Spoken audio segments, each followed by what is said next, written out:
Hello everyone, I'm John McEnroe. Today I'll be answering your questions from Twitter. This is Tennis Support. First up, Tam, WTF. Why do tennis players have such an explosive temper? Always see them having a meltdown on the court. You must be watching different tournament than me, because I don't see many players having meltdowns at all. And I know something about meltdowns, my past experience, and I see a couple players, obviously Nick Kyrgios comes to mind, having meltdowns on a pretty regular basis, but for the most part, tennis players are incredibly well-behaved, maybe too well-behaved in my book. I'd like to see a little bit more explosive temper, see the emotions, wearing on their sleeve. There's a handful of people you see that, but I just saw someone win Wimbledon on the girls' side who didn't show any emotion, so I don't know if any of us want to see that. So perhaps there's a happy medium. Jimmy asked me, can someone explain to me what a bagel is in tennis? Well, bagels in New York taste great. Love bagels. Our version of a bagel would be not allowing the opponent to win a single game in a set. Skash, 1027, I think I got that right. Why do tennis players get 3 tennis balls before every serve? Look at them for a few seconds and then toss them back. Aren't they all identical?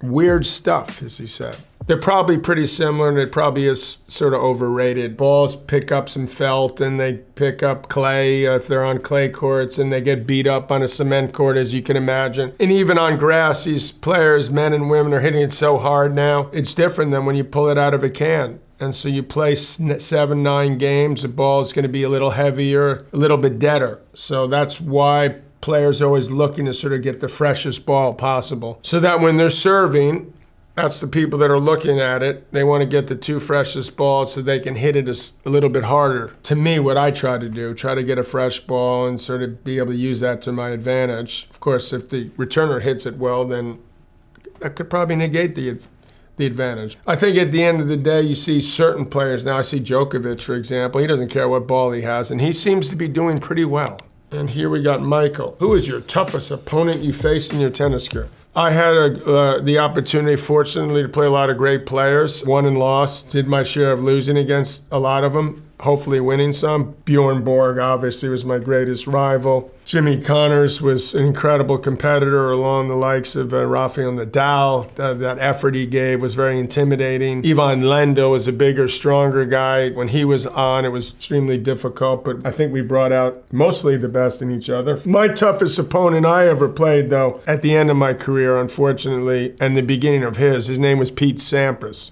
And it felt like I just had the racket taken out of my hands. Like, it didn't matter what I did almost. He served so big and was hitting the ball so hard that I wasn't able to do my thing. He took me out of my game, and I wasn't moving as well as I was earlier in my career, so that made it a lot worse. Laura Hawkridge, why has serve and volley become virtually extinct in tennis? It has historically been one of the most effective and entertaining styles of play. True. As a matter of fact, that was my game, serve and volley. The courts used to be in poorer condition when I played, way back when. And 3 of the 4 majors were played on grass, a lot of bad bounces, soft bounces. So therefore, it was encouraged when I grew up, and the other players in the 60s, 70s, into the 80s grew up, serve and volley, because you take the ball in the air so you didn't have to worry about a bad bounce. 20 years ago, they made a decision to change the grass, or they changed it to some type of ryegrass. I don't know why that's thicker. I don't know why the bounce is truer. I sort of wish I had it when I played, so you didn't have to worry about it. But what it's done is completely altered the style, because people can bank on a truer bounce and therefore not have to change their game as much and play more from the baseline. So that's why you're seeing baseline players succeeding at Wimbledon, whereas before that was almost never happened. So it's definitely been a huge change. I think in a way it's for the better, because you just don't want to serve, and thank you very much, which you were seeing more and more with the likes of Pete Sampras and Goran Ivanisevic. Now you're seeing this great all-court play and these legendary champions doing diverse things on the court, which is amazing. Ian asked me, why do you have to break your tennis racket? If you don't like it anymore, give it to a fan in the stands. How about we compromise? We break a tennis racket, and then you give it to fan in the stands, a broken racket. It's a win-win. Is the person in the stands going to use it? I would hope that if you got a racket from Nick Kyrgios in a moment of his frustration, that you'd maybe hang it up, put it up somewhere, frame it, not use it. I doubt you'd be using, I'm hitting with, Novak Djokovic's racket, which he broke in a fit of anger. No, I think you'd have it like a piece of art or something. Be happy that maybe you have a racket at all if you get it, so we can both be winners. Get out the frustration and you get the racket. Karen D. Why do doubles players congratulate each other even if they lose the point? I couldn't agree with you more, okay? It is total BS. Total BS. When they lose a point, hey, great work. I think it should be a rule that you're not allowed to high-five an opponent unless you win the point. So I'm totally with you there. I hated doing it when I played. I see it happen all the time. It's, keep their spirits up, keep positive. But it's gotten totally out of control. It's like, you just hit the ball in the bottom of the net. We don't need to high-five each other. Mommy girl, a CPA. How do I pick a tennis racket out? I'm having a mental breakdown in Dick's Sporting Goods. I haven't been there recently. I don't know the prices of rackets. I've been fortunate enough to be able to get free rackets for a long time. Did they let you test rackets out, would be my question. Do you allow to go in and grab one and say, I'll be back in a couple days, let me feel it out? But they all work. Just go out there and have some fun.